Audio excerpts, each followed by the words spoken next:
Thân chào cả nhà, không nên xem chùa đâu đó. Nhớ đăng ký, like, comment để ủng hộ team nha. Đây là ngày tận thế sao? Thời tiết cực lạnh âm 70 độ. Điện nước không có, nguồn cung cấp khan hiếm. Khi mọi người đều quay lưng lại với nhau vì một miếng ăn, thì tôi lại đang ăn lẩu trong biệt thự ấm áp. Uống trà sữa, nhìn vợ sắp cưới và tình nhân của cô ta cắn nhau ngay trước cửa. Trong hai người ai hạ gục được đối phương trước, tôi sẽ cho người đó một miếng thịt ăn. Kiếp trước không phải họ thể hiện tình yêu, tỉ tỉ tê tê. Trước mặt tôi sao? Tôi cũng không có ý gì xấu cả, chỉ muốn kiểm tra xem tình cảm của họ mạnh mẽ đến mức nào. Tôi đã tái sinh trở lại trước khi ngày tận thế cực lạnh đến. Kiếp trước, tôi và Lâm Uyển Kiều đính hôn, nhưng không ngờ cô ta lại là một kẻ lừa đảo. Ngày tận thế đến, cô ta dựa vào đứa con trong bụng, uy hiếp tôi cứu tình nhân đang chất cóng bên ngoài. Kết quả, tình nhân của cô ta giả vờ. Nhân lúc tôi đỡ anh ta lên, anh ta đã hạ gục tôi nhanh chóng, tự mình vào biệt thự. Họ nhốt tôi ở bên ngoài, dưới nhiệt độ âm 70 độ. Họ nhìn tôi qua cửa sổ. Lâm Uyển Kiều tựa vào vòng tay của tình nhân, một tay tình nhân ôm eo cô ta, một tay sờ vào bụng cô ta, mặt đầy đắc ý. Con của chúng ta, đúng là phúc tinh, đã giúp chúng ta được một việc lớn. Lâm Vãn Kiều lúc sáng còn nói yêu tôi cười lạnh. Anh nhìn bộ dạng lạnh cóng của anh ta kìa, như một con chó vậy. Gió lạnh gào thét, thêm vào đó, cách một lớp tôi chỉ có thể nhìn được khẩu hình, không nghe được âm thanh, nhưng lời nhục mạ đó rất chói tai. Nhiệt độ ngày càng thấp, tôi nhanh chóng bị đông cứng, không cử động được. Lúc này, họ ra ngoài rồi, trong ánh mắt tràn đầy khinh miệt, nhìn tôi nuốt từng hơi thở cuối cùng, rồi đặt xách tôi vào lò sưởi, trở thành nhiên liệu sưởi ấm cho họ. Linh hồn tôi lơ lửng giữa không trung, nhìn thấy sau khi tận thế cực lạnh qua đi, họ phung phí tài sản tôi để lại, tận hưởng cuộc sống hạnh phúc. Tôi rất căm hận, đến cả linh hồn cũng khóc ra máu. Lại mở mắt ra, tôi đã trở về kiếp trước. Trong phòng ngủ ấm áp, tôi nắm chặt tay. Tái sinh trở về, tôi nhất định phải khiến đôi cẩu nam nữ này trả giá xứng đáng.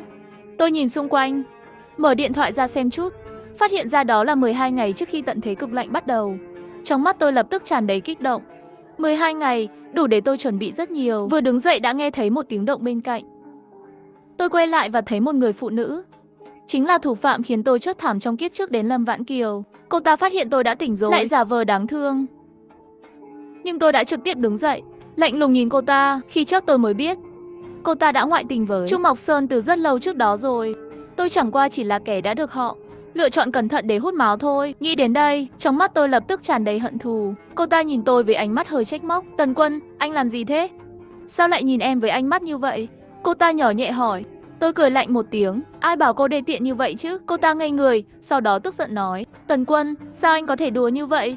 Em giận rồi, cần một chiếc dây chuyền vàng mới có thể dỗ được. Đây là thủ đoạn cô ta thường dùng để đòi quà từ tôi, tìm lỗi cộng với làm nũng.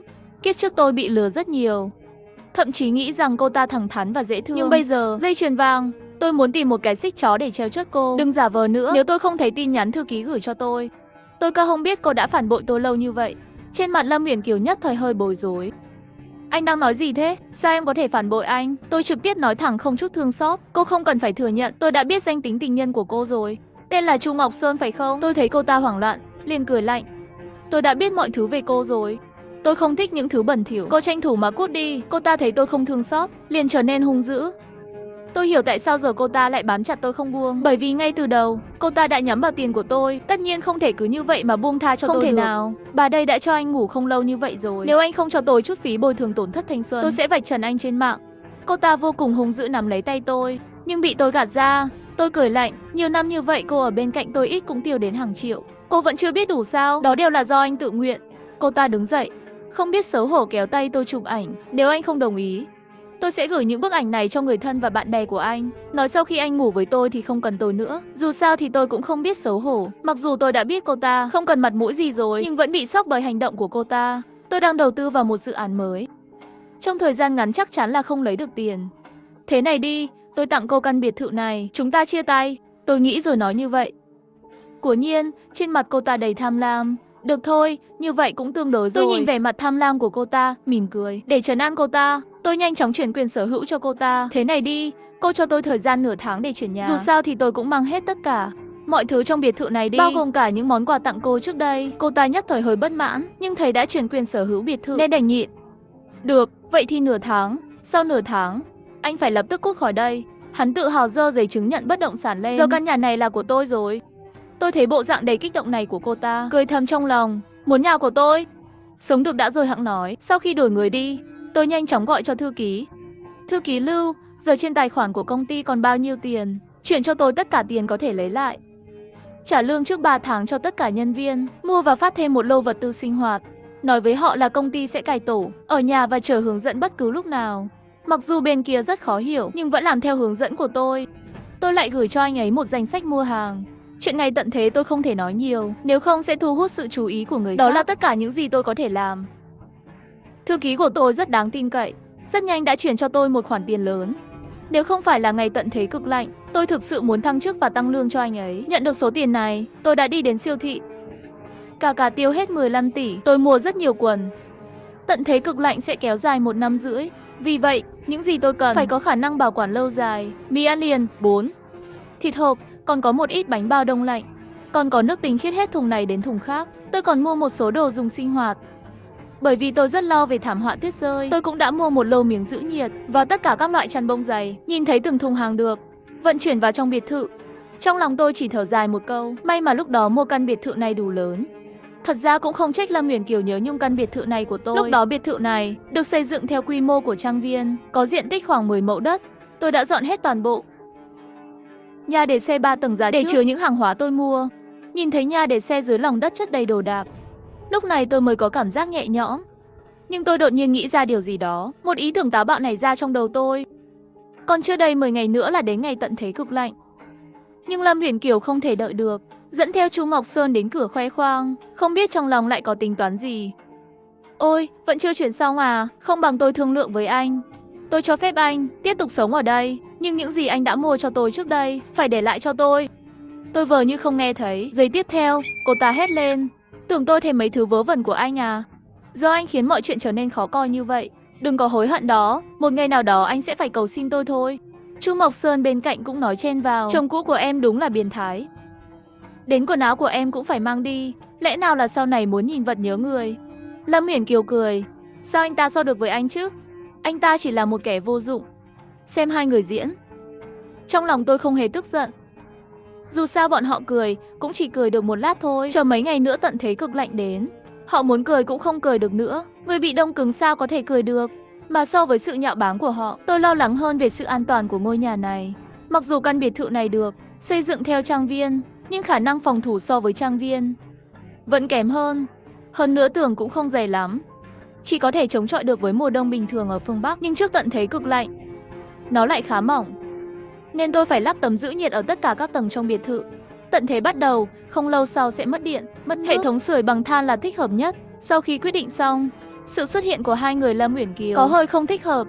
Bọn họ luôn xuất hiện như thế này, khó tránh sẽ thấy manh mối gì đó. Thế là tôi đã gọi thẳng cho bạn tôi, bảo anh ấy dùng cách rút thăm trúng thưởng, tặng cho Lâm Uyển Kiều và tình nhân của cô ta chuyến du lịch Vân Nam 7 ngày. Chưa đầy 2 tiếng, hai người đã hí hửng đi du lịch. Tôi liên hệ với công nhân để bắt đầu cuộc cải tạo lớn. Chỉ trong mấy ngày đã không nhận ra được biệt thự của tôi, cũng không nhìn ra chút vẻ đẹp nào của người thiết kế trước đó nữa. Những người xung quanh, bao gồm cả người sửa nhà cho tôi, đều rất thắc mắc tại sao tôi lại làm như vậy. Mất đến 5 ngày, nhà mới sửa xong. Cuối cùng tôi dùng số tiền còn lại, mua cửa sổ và cửa ra vào kiên cố nhất nước, lắp đặt lại cả biệt thự. Tôi đã mua đủ pin, đèn tin, nến, than đá. Những thứ này khiến tôi mất thêm 3 ngày nữa. Mà lúc này tiền trong tay tôi vẫn còn lại một khoản. Cứ cho là tận thế kết thúc, tôi cũng có đủ vốn để trở lại. Có những lúc thật sự phải thở dài một tiếng, có tiền thật tốt. Lúc này, chuông cửa tôi sửa lại vang lên. Để tránh xảy ra tình huống như vậy ở kiếp trước, tôi đổi thành cửa khóa mật khẩu. Chỉ có dấu vân tay của riêng tôi mới có thể mở cửa ra vào. Tôi đứng sau cánh cửa, thấy biểu cảm ngạc nhiên của bọn họ và hành động đơn cuồng đập cửa. Tôi cười nhạo, trong lòng muốn trêu chọc. Tôi bật loa lên. Các người tới nhà tôi có chuyện gì sao? Nếu không có chuyện gì thì các người đi đi. Tôi phải đi ngủ đây. Tôi chắc chắn giờ tôi trông rất gợi đòn. Lâm Uyển Kiều tức giận. Bây giờ ngôi nhà này là của tôi. Anh ở trong đó làm gì? Còn nữa, tại sao anh lại sửa nhà tôi thành cái quẻ gì thế này? Hoa viên của tôi đâu? Nhìn sự tham lam trên mặt cô ta, tôi bình tĩnh nói. Tôi nói ngôi nhà này là của cô khi nào? Nó vẫn luôn là nhà của tôi. Tôi đã chi toàn bộ tiền mua nó. Cô đừng có nói nhảm được không? Hay là cô định dùng nhà tôi để nuôi tình nhân? Cô nhìn cái sắc mặt tái nhợt của anh ta kìa. Tôi không dám để anh ta vào. Tôi sợ anh ta chớt trong nhà tôi sẽ mất giá. Tôi vừa mỉa mai, vừa mở loa lên to hết mức. Họ nghe được giọng mỉa mai của tôi. Nói qua la, càng thấy đáng ghét hơn. Chu Ngọc Sơn không ngồi yên được nữa. Ý anh là sao? Anh đã chuyển quyền sở hữu cho Kiều Kiều rồi. Giờ lẽ nào anh lại không muốn nhận sao? Anh có tin tôi gọi cảnh sát bắt anh không? Lâm Huyền Kiều cũng tức giận. Giờ tôi sẽ báo cảnh sát ngay. Tôi lập tức cười thành tiếng. Được thôi, cô mau gọi đi. Tôi xem ai có thể quan tâm đến cô. Tôi nhìn bên ngoài tuyết đã bắt đầu rơi. Uống một ngụm sữa nóng. Giờ cách tận thế cực lạnh. Chỉ còn chưa đầy 3 tiếng nữa. Mà hai người họ vẫn đang mặc đồ du lịch Vân Nam. Bộ quần áo mỏng manh.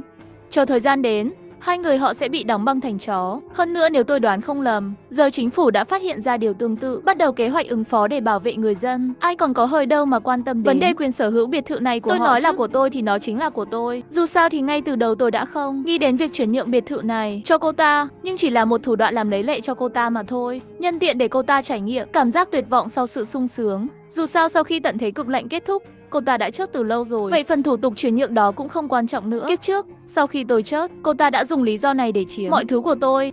Không chỉ vậy, cô ta còn sống một cuộc sống thượng lưu. Lần này đến lượt tôi tận hưởng cuộc sống. Một năm dưới này là tôi tự cho mình một kỳ nghỉ. Nhìn bộ mặt hung dữ của bọn họ, trong lòng tôi cười thành tiếng, trực tiếp tắt loa đi. Cứ để họ đơn cùng gõ cửa bên ngoài. Tôi cũng không muốn để ý đến họ nữa. Hai người không chịu được thái độ của tôi, liền đơn cùng gọi cảnh sát. Sau khi thấy không ai nghe máy, liền bắt đầu đá vào cửa. Như kẻ đơn, tôi nhàn nhã ngồi dưới không khí ấm áp, nhìn sắc trời dần tối, cảm thán. Tận thế cực lạnh sắp đến rồi. Kiếp trước chính là như vậy, bầu trời vạn dặm vốn không có mây, bỗng nhiên tối sầm cả lại. Ngay sau đó bầu trời hơi tối. Trong nháy mắt đã biến thành một màn đêm đen kịt, tất cả mọi người đều ngạc nhiên, không nói nên lời trước cảnh tượng này. Nhưng ngay sau đó, nhiệt độ giảm từ 12 độ xuống âm 5-10 độ. Gió gào thét. Mưa đá lớn từ trên trời rơi xuống, đập âm âm xuống những người đang đi trên đường. Nhưng đây mới chỉ là chuyện bình thường nhất. Những gì sau đó không thể diễn tả bằng lời. Tận thế cực lạnh cứ như vậy mà đột nhiên đến. Nhiệt độ ngoài trời lên tới âm 70 độ. Và vẫn tiếp tục giảm, có xu hướng vượt qua âm 100 độ. Tôi đứng sau cánh cửa lặng lẽ quan sát hai người. Răng họ run lập cập, mắt trở nên tham lam hơn. Đây là nhà tôi. Anh ra khỏi đây đi. Đừng ép chúng tôi. Tôi giả vờ như không nghe thấy. Thật xin lỗi nhé, các người nói gì vậy? Tôi không nghe thấy. Cô nói nhà của cô thì là nhà của cô à? Cô gọi họ xem họ có đồng ý không? Nếu không thì báo cảnh sát đi. Xem cảnh sát có đến bắt tôi không? Hình như họ cũng phản ứng lại rồi. Dường như tôi đã chuẩn bị mọi thứ ngay từ đầu rồi. Anh chơi chúng tôi. Anh cố ý phải không? Có phải anh đã biết tình hình thời tiết quái dị này ngay từ đầu rồi không? Đương nhiên, tôi cố ý đó. Giờ các người không còn lựa chọn nào khác ngoài việc cầu xin tôi. Đột nhiên cơn đói của tôi đến. Tôi phải đi chuẩn bị đồ ăn rồi. 10 phút sau, tôi ngồi trên ghế sofa và nhúng lẩu. Chỉ 10 phút. Mùi hương tràn ngập cả căn phòng. Trong ngày tận thế, có thể nấu lẩu. Đúng là một chuyện khiến người ta vui vẻ không thôi. Mà lúc này trên mạng đã loạn cả lên rồi. Mọi người khóc lóc. Thời tiết này là cái quái gì vậy? Nhưng có rất ít người có thể gửi tin nhắn. Dù sao 1 tiếng rưỡi. Rất nhiều người đã chớp. Tôi lại đến sau cánh cửa, trong lòng có chút dao động. Nhưng cảm giác này rất nhanh đã biến mất. Hai người họ bây giờ đã bị đóng băng đến mê sảng rồi. Lúc đầu hạnh huệ, đến giờ phải khổ sở cầu xin tôi. Cầu xin anh đó, cho chúng tôi vào đi. Chúng tôi thực sự không chịu nổi nữa. Nhưng ngay lúc này, trong nhà bỗng tối đen. Tôi định bật đèn, nhưng lúc này lại phát hiện vì gió mạnh và nhiệt độ thấp nên đã ngừng cấp điện rồi. Không gấp, tôi trực tiếp mở động cơ dưới lòng đất. Mà lúc này họ vẫn chưa bỏ cuộc. Cầu xin anh đó, cho chúng tôi vào đi. Lạnh quá, chúng tôi thật sự biết sai rồi. Tôi chỉ xem như họ đang xì hơi. Bây giờ tuyết lớn đã bao phủ đến ngực họ rồi. Trong nháy mắt, cơ thể họ bắt đầu tê liệt. Lúc này, họ không còn sự kiêu ngạo vừa rồi nữa, mà là khẩn thiết cầu xin. Cho chúng tôi vào đi, bên ngoài lạnh quá. Chúng tôi thật sự không chịu nổi nữa. Thật sự sẽ chớp người đó. Tôi cười nói, đương nhiên tôi biết. Thời tiết này không cho các người vào, các người sẽ chớp. Nếu không, tôi còn nhốt các người ở ngoài này làm gì? Tôi nói với Lâm Uyển Kiều, nếu cô không phản bội tôi, thì giờ chắc chắn một nửa căn nhà này sẽ là của cô. Giọng và thái độ của tôi chắc hẳn rất tệ. Nếu không, bọn họ cũng không tức đến run lên như vậy. Mà lúc này, nhiệt độ đã lên đến âm 80 độ. Trong tình hình này, chỉ cần ở bên ngoài 1 tiếng, có thể mang về nhà một tác phẩm điêu khắc băng. Ngay cả kính cường lực của tôi, lúc này cũng kết thành một lớp sương lạnh. Hai người họ không thể nói chuyện được nữa. Mỗi lần nói một câu, gió lạnh lại thổi xuống cổ họng họ. Nhìn hai người bọn họ run rẩy quỳ trên mặt đất, đứng không vững. Nhưng chỉ thấy buồn cười. Như vậy đi, chỉ cần một trong hai người ai có thể chém chết, tôi sẽ cho người còn sống vào nhà. Hai người ngẩn ngơ. Nhưng lúc này Chu Ngọc Sơn lại đột nhiên bóp chặt cổ Lâm Uyển Kiều. Người phụ nữ này, không phải cô nói yêu tôi sao? Mau đưa quần áo cho tôi. Nói xong hắn điên cuồng xé rách quần áo của Lâm Uyển Kiều. Không phải cô nói người cô yêu nhất trên đời này là tôi sao? Tôi đã tha thứ cho cô rất nhiều lần rồi. Giờ đã đến lúc cô phải báo đáp rồi. Hắn không chút do dự mà đá Lâm Uyển Kiều ra. Lâm Uyển Kiều nằm trước cửa nhà tôi. Tôi nhìn mà thấy lạnh. Lâm Uyển Kiều điên cuồng giãy giụa gào lên, anh đừng như vậy. Hai chúng ta không phải là tình yêu đích thực sao? Chính anh đã nói với em đó. Anh nói sẽ yêu thương chăm sóc em cả đời, mãi mãi trân trọng em. Giờ anh muốn làm gì? Dưới sự sống và cái chết, hai người vốn không có tình yêu vững chắc như vậy, tan đàn xẻ nghé. Người thắng cuối cùng là Lâm Uyển Kiều. Tôi rất ngạc nhiên trước sự tàn độc của cô ta. Ban đầu tôi nghĩ chắc chắn lúc này cô ta sẽ tìm cách trốn thoát. Dù sao nếu còn không đi, cô ta cũng không được lợi gì trước cửa nhà tôi. Nhưng tôi không ngờ, giây tiếp theo cô ta lại trực tiếp quỳ trên mặt đất, hét lên nói, em biết anh vẫn yêu em chỉ là nhất thời làm sai. Xin anh tha thứ cho em đi, hai chúng ta ở bên nhau, từ nay về sau chỉ có em và anh. Nếu hôm nay anh cứu em sẽ không bao giờ rời xa anh nữa. Hơn nữa anh không biết, phải không? Thực ra giờ em đã có thai rồi, là con của chúng ta. Nếu hôm nay anh không cứu em sẽ đi phá thai. Đây là con của em và anh. Em thề. Tôi nghe những lời quen thuộc này, trong lòng không còn lo gì nữa, chỉ cảm thấy buồn cười. Cô ta nghĩ đứa con hoang, không biết ai là bố của mình trong bụng cô ta, có thể khiến tôi cứu cô ta. Đúng là mơ mộng mà. Dù sao kiếp trước đứa bé này cũng đã sinh ra rồi, nhưng cô ta nói là của Chu Ngọc Sơn. Hai người ngọt ngào, sống vui vẻ. Thế là tôi từ từ mở loa, nói lại một lần. Thế này đi, tôi sẽ kể cho bạn chuyện về người nông dân và con rắn. Tôi kể lại tất cả những gì đã xảy ra trong kiếp trước của tôi. Rõ ràng tôi có thể thấy ánh mắt ngạc nhiên và sợ hãi của cô ta. Lúc này, trong chớp mắt, sự mong đợi trên mặt cô biến mất. Cô ta nói, thì ra là như vậy. Tôi nói tại sao lại khác thế? Tại sao anh đột nhiên lại nói không yêu tôi nữa? Thì ra là vậy. Anh đã biết cả rồi. Cô ta như đột nhiên bị kích động, phát đơn lên. Thì ra là vậy. Anh đã biết cả rồi. Anh cũng đã được tái sinh. Tôi đấu không lại anh, xem như anh thắng. Nói rồi cô ta trực tiếp đâm đầu vào cây cột trước cửa nhà tôi. Gió cuốn theo bão tuyết, chôn cả hai trước biệt thự của tôi. Tôi thầm nghĩ thật xui xẻo, biệt thự đang yên đang lành, sao lại có hai người chết trước cửa chứ? Thời gian trôi qua từng chút một, cơn bão tuyết cuối cùng đã dừng lại. Tôi về phòng ngủ, nằm thoải mái trên giường, nghĩ lại những gì mình đã trải qua, chờ đợi 1 năm rưỡi tận thế cực lạnh này qua đi. Hàng xóm xung quanh trong tháng đầu tiên của tận thế đã đến nhà tôi nhiều lần để xin thức ăn. Tôi bảo họ đổi đồ, ví dụ như cổ phiếu của công ty, tiền mặt, vàng bạc trang sức. Ngay cả khi tôi ra giá một thỏi vàng, một cái bắp tài thì họ có thể làm gì chứ? Họ vẫn phải đồng ý. Dù sao trong tình huống này, phương thức giao dịch nguyên thủy nhất mới là hữu ích nhất.